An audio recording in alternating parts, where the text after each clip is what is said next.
prolific, the obscure, and the flat-out strange from the other side of cinema. I'm Mark Dickerson. And I'm Jeremy Fink. And we are now at episode 9, which is the beginning of a new series here at Cult Movie Cult.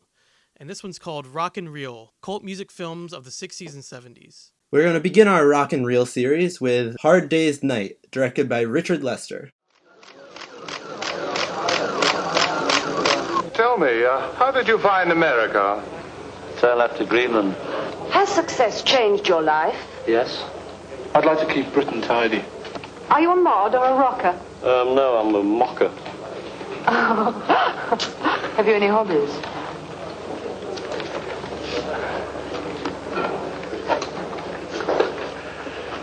No, actually, we're just good friends. Do you think these haircuts have come to stay? Well, this one has, you know. It's stuck on good and proper now. Frightfully nice. What would you call that hairstyle you're wearing? Arthur. No, actually, we're just good friends. You're the brown, aren't they? What do you call that collar? A collar. Oh, do you often see your father? No, actually, we're just good friends. 1964's Hard Day's Night is a film that follows the Beatles after the release of their third studio album, I believe, Hard Day's Night. It tracks them as they try to go from a train to a televised gig in London. And it basically just follows the shenanigans of this young band that's deep in the throes of Beatlemania, right when it was first coming out. Mm-hmm. And it's really from that first moment, which is now iconic, really you immediately just get how insane and wild it must have been at the time to be part of or witness that. Sure. Yeah, you're really thrust right into Beatlemania, like you said.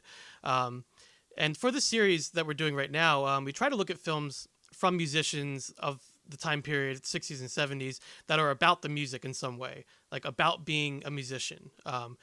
For this one, yeah, we're focusing particularly on rock and roll for this series. And of course, it may seem strange to hear the word cult and the Beatles in the same breath, but, you know, although we're discussing an acclaimed film from one of the biggest bands ever, I feel like this movie does very much have the look and feel of a cult film.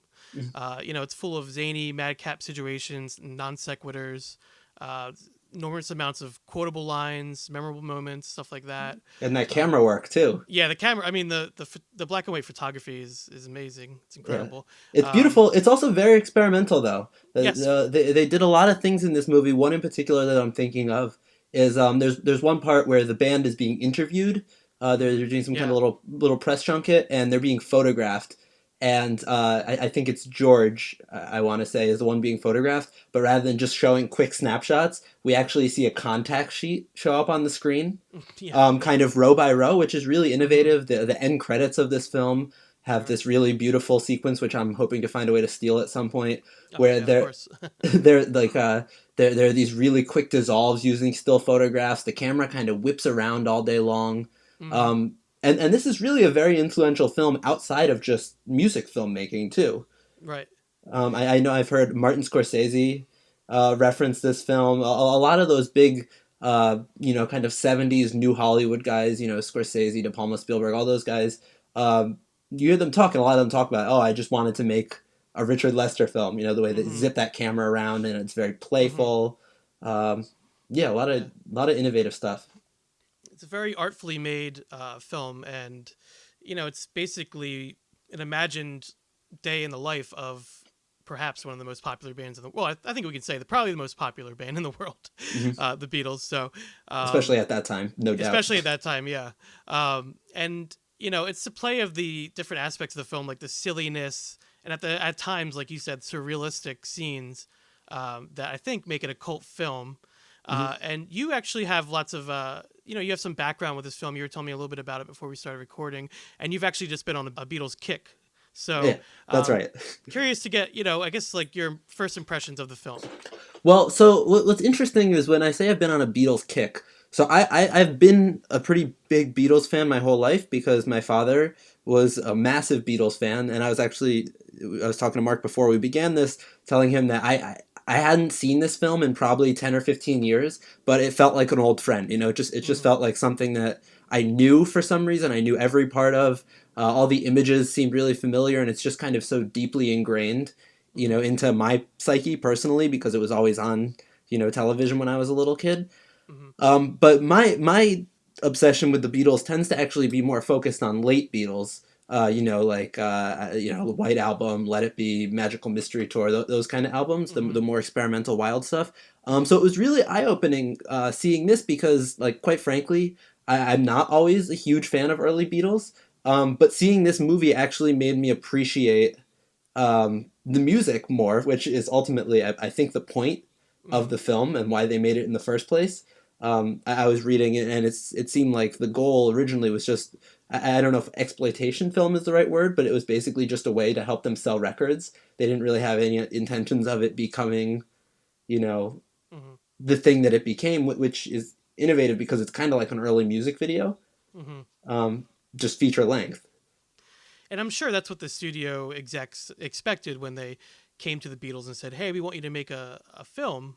They probably assumed it was going to be, well, this was before music videos, but pretty much a promotional music video type of a thing. And what they got was very much not that, which No, is another reason I feel like it's a cult film as well. yeah, I mean the music is just worked in kind of Hmm. so like Almost the haphazardly, yeah. yeah, like it's just kind of weaved in the story. Like that, I mean, there are honestly times like I love the songs where throughout the movie, like they would start singing, and I would be like, oh, I kind of want to see where the the plot goes. Hmm. Um, but it is also so interesting just the way that the music was kind of put in the forefront, even in scenes where it wasn't just them playing. Hmm. Which like I said, like the Scorsese influence. Like if you watch Mean Streets, I'm thinking very specifically about the one scene where the De Niro character walks in. Have you seen Mean Streets, Mark? Yes, I have. Yeah, Yes. so there's the one scene where Robert De Niro's character walks into a bar and it's very famous and it's slow motion. And I think what's the song? It's a Rolling Stone song playing. I can't remember it off the top of my head. I can't remember I either. want to say like Jumping Jack Flash or something like Hmm. that. But just the way the music came to the forefront of the moment and like it really carried the moment was Hmm. something that personally I would probably point to Hard Day's Night and say Hmm. that it really started the way Richard Lester would just let the Hmm. music carry a moment instead of the moment just having music in the background, Hmm. like a pop song. Yeah, he made it more interesting that way, the way he presented each song. And the Beatles themselves, obviously John Lennon, Paul McCartney, George Harrison, and Ringo Starr. Not that they really need introductions, but they actually did have a lot of input into what was going on. It was very much a collaboration between them and the director Richard Lester, and that's what makes it so easygoing, I think, and what makes it so the whole movie feels almost off the cuff, even though it is very scripted, obviously. um, Yeah. but it just, the lightheartedness, the playfulness of it. I think that's what makes it all work. And then of course we have the black and white photography by the director of photography Gilbert Taylor, which, as we said, is just it's just very crisp and No, it's pretty stunning. superb. Yeah, very very stunning. And I was looking up other movies that he was director of photography on, and one of those is Star Wars: A New Hope. Oh, really? Yes, I had no Wow. idea. And he also did the Omen and so, some other big movies. So very Mhm. much just deserved for him. Yeah, I think that it's interesting too, just examining kind of the cultural impact and the fallout Mm, from a movie like Hard Day's Night, because obviously it was important in establishing who the Beatles were. But I think this is kind of, I mean, what my dad would always say as the huge Beatles fan is he said in his recollection the Beatles were what helped the United States get over Kennedy's death, hmm, which I always thought was really interesting. And mm-hmm, you could see how, um, the Beatles, if you look at the way they were presented, is kind of still very fresh and modern. I mean, like you look mm-hmm, at like how Apple, packages their products. mm-hmm, There's definitely some relation to how the Beatles were shooting themselves. Not hmm. shooting themselves, but but how they were, Yeah. how they were being shot at this time, how they Mm-hmm, were being filmed, how they were being presented, mm-hmm. and it's been parodied countless times. Like when The it comes to opening my scene. Yeah. yeah, like Austin Powers, literally Mm-hmm. with so this opening scene for those of you who haven't seen the movie, but if you haven't seen the movie, I would recommend going to watch it. It's currently on Filmstruck. Actually, I don't know if anyone has Oh, okay. Filmstruck. That's where I was able to find it.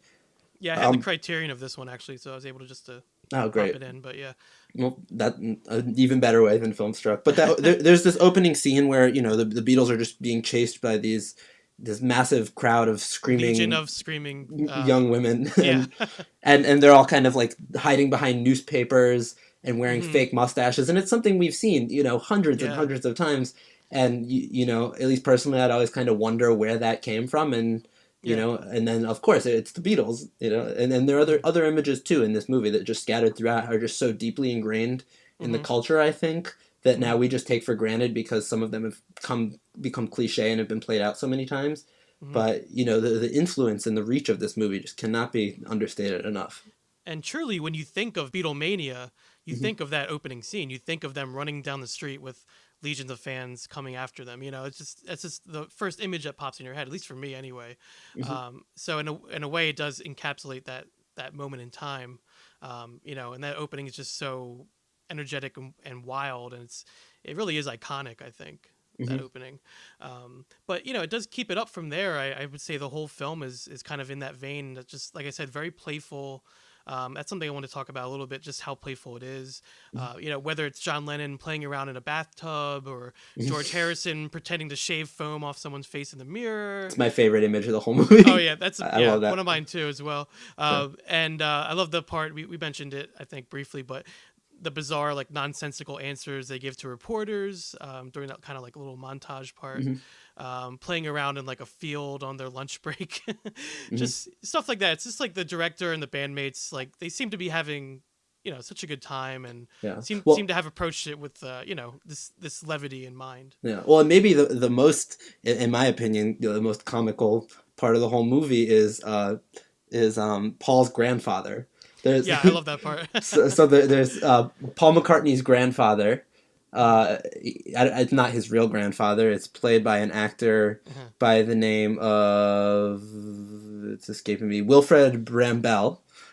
Plays his grandfather named John McCartney, and Little old man, he's just this little old man who's very clean, as they would very say. clean. Yes. But he's just this troublemaker. He constantly is just getting Hmm. under everyone's skin and getting them all caught up in these problems. But he's hysterical. Like this one moment sticks with me where he ends up in a police station with Ringo, and he hasn't done anything wrong. Yeah. He's just they brought this old man in for his own safety, and he's trying to come up with a plan for how to get Yeah. out. And he's just like talking out the side of his mouth at Ringo, and Ringo just has no clue what's going. It's just so funny and Yeah. quirky and clever. It is very funny, and it's funny because the movie starts off that way. I mean, other than that opening scene, the very first scene of dialogue on the train is about the who's that old man, Who's that old man? and it just kind of goes from there, and it's just like very fast-paced dialogue, very quippy back and forth. It kind of reminds me of like the Marx Brothers, like that kind of, or Laurel and Hardy or something like that, where it's just like very, very quick and very. Yeah. It's almost verbal slapstick. Yeah, it is. It's like It just is. just constantly joking anytime there's an opportunity, but somehow it doesn't feel played out. Maybe it's just because the Yeah. jokes are good. Well, yeah, it's that, and I think also at the same time, it's giving you a good idea of their individual personalities in a very unique way. So with that comedy and with that silliness, their personalities really shine through. Each one of the members, I feel like, kind of gets his moment to shine, and then when they're all together, of course, as well. Did you get that kind of feeling though when you watched it? Yeah, I did. I thought it really brought out their personalities. For the first time, though, I actually considered the characters that the Beatles here were playing for the Right. first time watching this movie most recently. Because what was interesting to me is they were playing these almost lewd. I mean, not playing. I think it's who they were, not who they Yeah. was. These kind of lewd, troublemaking guys. But then you listen to the songs, and they're all like, I want to hold your hand, Right, yeah. and I love her. They're these very endear, which is kind of interesting if you think about just how they were presenting themselves versus who they actually were, and this almost like cognitive dissonance where they could be so sweet and lovely in their songs, and they're just so endearing, and then they get you'd see them in real life, or at least in the film version of. I mean, I assume this is what they were actually like, and they would just make these dirty jokes to everyone. There was kind of nothing sacred. Well, that's a good point, and it actually brings up a main topic that I wanted to ask you about for this film. Do you think this film is the Beatles as they see themselves, or as others see them, or as they think others see them, or neither? I mean, do you think it's a complete fabrication? I think it's maybe a blending of the two, which I mean is well done. I think probably one of the reasons why this holds up so well, and it's so fun to watch, is that it feels like extremely honest. It doesn't. To me at least, it doesn't feel like a fabrication. They're not presenting themselves in like the best light, basically. Is No, what you mean. exactly. Yeah, like they're acting like a couple of. I mean, at this point, what year? 1964. I don't know. I'll look up. Like Paul McCartney had to be probably 20. You know, 22 years old. They're acting like what they are, a kid. bunch of young kids who are in the biggest band in the world and are having fun. Who have free reign. Right. But so I think that like the image we get of them on stage singing, wearing the suits with their nice haircuts, like that's the image that had probably previously been presented to the world. And I think that Ed Sullivan Show and all that. Yeah, Ed Sullivan Show. And then I think that what we saw the rest of the film is maybe more who they were and who they would become. If you look at the career of the Beatles as it went on, they did get into some more dangerous territory with the drugs. It became very political, pretty radical, and I think you can kind of see little glimpses of that early on. Definitely. And like you alluded to, obviously the Beatles would go on to make films such as Magical Mystery Tour and Yellow Submarine, and I imagine we'll circle back to those films at some point to discuss those. But seeing as this is the first, the band's first foray into film, you can definitely see the beginnings of their respective qualities and fascinations, and just like all that surrealistic kind of imagery that we talked about, and the way scenes play out, and how they like to play around with the idea of making a movie, essentially, because that's what this is to me. At the end of the day, it's almost like, hey, we're making a movie. You know what I mean? It's like they're giving us free reign, like you said, to make this movie, and this is what we're gonna do with it. And in some ways, it's very rebellious and very much in the face of the studio executives, I feel like. But I'm sure they went along with it because they're like, well, it's the Beatles, so we're going to make money from this regardless, and which they did. But I think the Beatles were just looking at what movies are, what they can do, and kind of saying, hey, this is our take on what we can do with the movie, Yeah. Which I think is an interesting thing to bring up, because if you look at what happened not long after this movie, I mean, you had Easy Rider, which was a huge milestone that kind of popped up just 4 or 5 years after this, which is another thing that kind of put youth culture at the front of cinema. Because it is interesting, because after this came out, it didn't seem like there was that huge swing right away, even though that this was a huge success. It seemed like it still took a little while. But then, after that, in another, 64 or so, another 16, 17, 18 years, MTV came about. And MTV was basically just, if you think about it, the music video is kind of derived from A Hard Day's Night kind of film. Yeah. Because in A Hard Day's Night, what was kind of interesting is because obviously, you think of the musical. Like one thing I kept thinking of during this movie, oddly enough, was Singing in the Rain.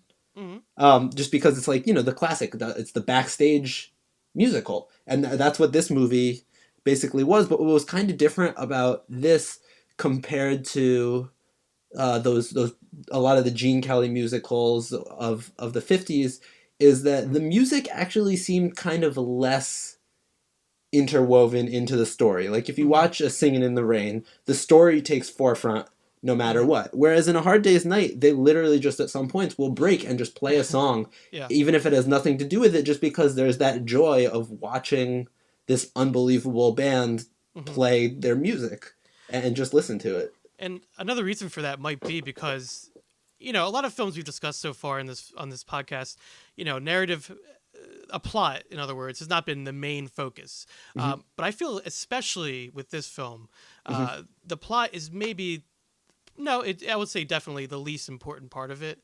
It's really just about, what's going on with each, with the band and each member, and getting to know them a little better, and the different situations that they get put in. But I don't think that, and the reason you say, something like Singing in the Rain, I mean, that's a narrative film, and the songs help the plot move along, like most musicals.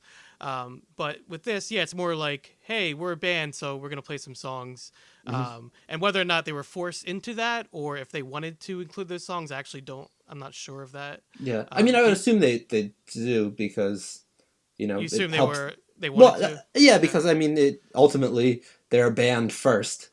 And so you got to assume a movie probably helps them, sell their records and play big shows and, you know. I guess I wonder if it's one of those things that they were fighting back against, because like I said, this movie is so rebellious, and I wonder if that was an aspect that they were against in any way. But I guess because they felt like they were in good hands with Richard Lester, I felt like they were more open to it. In other words, but, well, it might have been that might have also kind of been a thing where they might have been kind of fighting back against it, but it does seem like if they were fighting back against it, they were winning the fight. Yeah. And rather than being spiteful and not putting effort in, it seems like maybe they just decided they were going to fight back by just doing it their own way and having fun with it. By just being silly. By just being silly and playful. Because they're pretty good actors. I mean, surprisingly. Yeah, they are. They really are. I believed every word. They're very compelling, for sure, yeah. And it would, going back to what we were saying about the plot and what exactly goes on in the film, it would have obviously been much easier, I think, to do just like a straight biopic, or a music performance film, like we said. But, I do find it very interesting that instead, the band and the director decide to like challenge that notion and go their own way with it. And that's what makes it stand out. And that's why I think, it's worth talking about in the show. Even though they would go on to more surreal underground films, I think this one, because it was their first film and their first, the start of all this, I think it's important to talk about. Yeah. No, I agree. And we got to know what they look like. Exactly. I mean, this was the world meeting them, other than like their albums that they had before. And the albums and Ed Sullivan. I imagine Ed Sullivan's, the performance on there was before this. Yeah. I would assume. So this was like, I'm sure it was like an event, like everyone went to go see this movie. So, So let's go into some specifics with some moments or scenes that stick out to us. Was there anything that you want to talk about in regards to that, or? Yeah, I mean, a lot of the periphery stuff. Like there's one scene where the police are chasing the band around, and there's a guy robbing a car, and they keep running by him, and every time the police run by him, he pretends he's not robbing the car, and eventually the police officer gets in the car, and he ends up driving this police officer around. Just a lot. I mean, there were a lot of those little there are just so many fun moments in this movie. It's like almost we said, like a silent comedy in some parts like that. Yeah, it really is. It's so kind of slapstick, but it never feels like obnoxious. So it avoids that, and maybe that's just because they could come back to the music and they didn't have to fill the entire time with these gags. The language too. I mean, I'm not thinking of it off the top of my head, but they were well-spoken young men. They used this pretty eloquent language to tell these absurd jokes, and lots of witty like one-off remarks, like the one reporter asks Ringo, like, "Are you a mod or a rocker?" and he's like, "I'm a mocker." I'm a mucker. Yeah. There's just so many. It's just so loaded with good moments and just really fresh original scenes. Like there's nothing in this that feels played out or repeated. I love that scene when they're, when they are talking to the reporters, because it's like they're having fun with that whole idea of celebrity, and like it's like a version of what, I guess most people would imagine their daily lives would entail, but it's like, this is our version of it, this is what we want to present to the world about what we do every day. Yeah. So I find that interesting. And other like specific moments I really like is like the first musical number when they're on the train. They just start playing the instruments on the train, and I find that kind of like funny and interesting as like the first like musical number that really gets the narrative going. And also there's one aspect, we talked about the photography a little bit. There's one part that really stands out to me. I remember the first time I saw it a little bit ago, this stood out to me, and the second time watching it did again during the "And I Love Her" sequence during that musical number. There's a part with the camera like rotates around. It rotates around Paul McCartney, and there's a light behind him, and just the effect that light has on his face with the image, as the camera kind of goes around him, just focusing on his face. There's something very like dreamlike about that part, and very beautiful.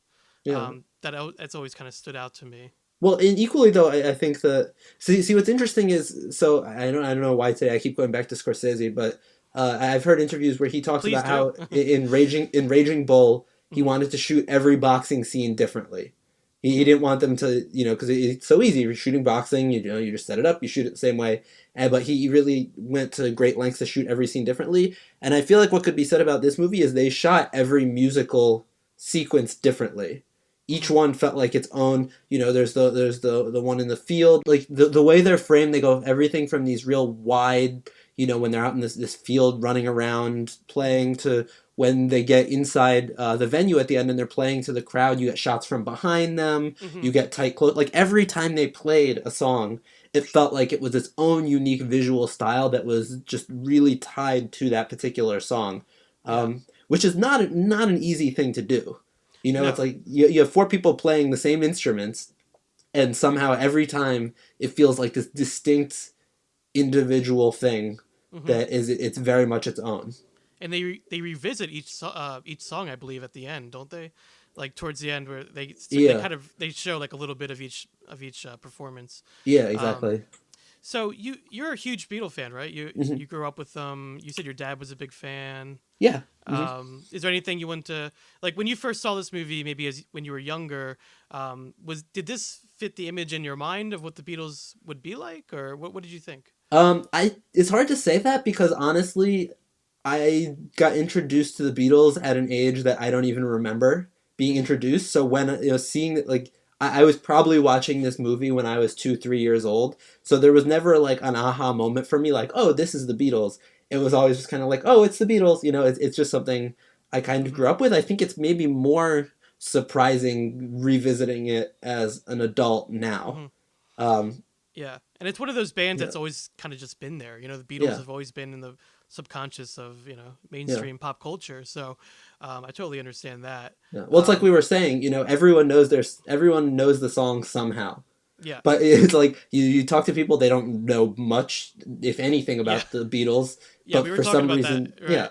a song comes on the radio and everyone knows every word, just because they're so deeply ingrained into, popular culture at this point.